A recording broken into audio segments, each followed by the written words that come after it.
Moment de vie à l'IMP IMPRO entre 1966 et 1990. Fêtes et séjours vacances.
L'ambiance était très très formidable et on a certainement beaucoup de films sur les fêtes que vous allez retrouver, j'espère, dans la maison.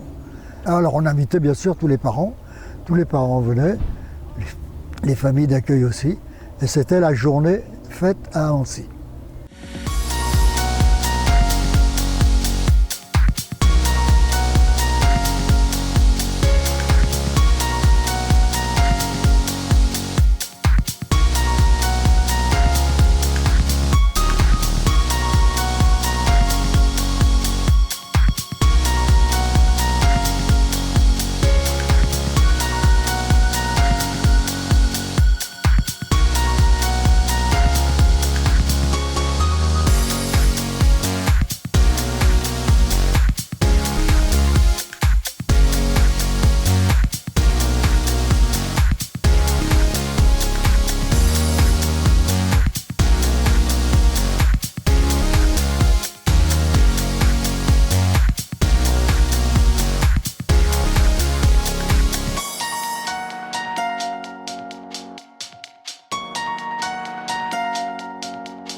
Parce qu'on a eu beaucoup quand même des gens qui se sont occupés de nous et qui nous ont fait des cadeaux. On faisait le Noël à l'établissement.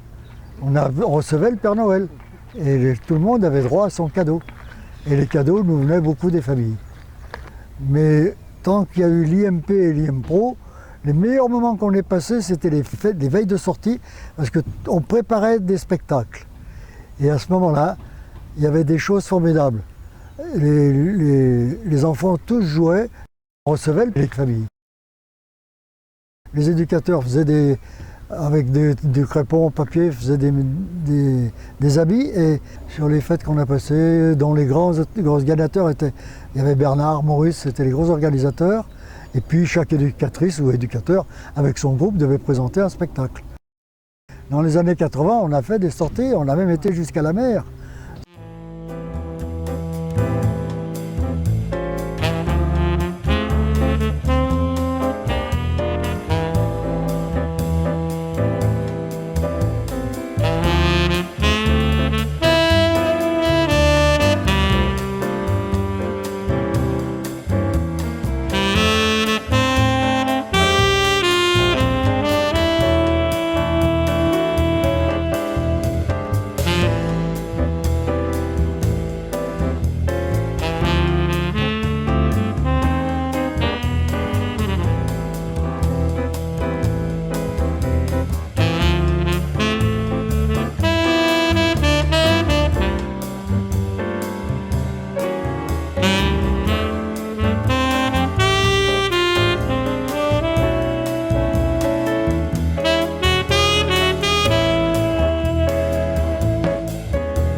appelait ça, oui, les camps de vacances, effectivement. Là, on prenait un car, on le gardait avec nous, on partait pour un mois. Et puis on gardait le car, on se promenait sur place avec, et on rentrait avec le car. Mais ça, c'est arrivé bien plus tard, quand le centre a pris de l'ampleur. À ce moment-là, il y avait déjà plus de 10-15 personnes qui travaillaient à l'établissement. Oh oui, facile. Le CAT était né. L'internat de la tour, là-haut des Capucins, fonctionnait. Et on avait déjà, à cette époque-là, il y avait un comptable, il y avait... Non, à partir de ce moment-là, l'établissement avait pris de l'ampleur. On avait un peu de journée qui était à peu près correct, qui marchait énormément. On était plus de...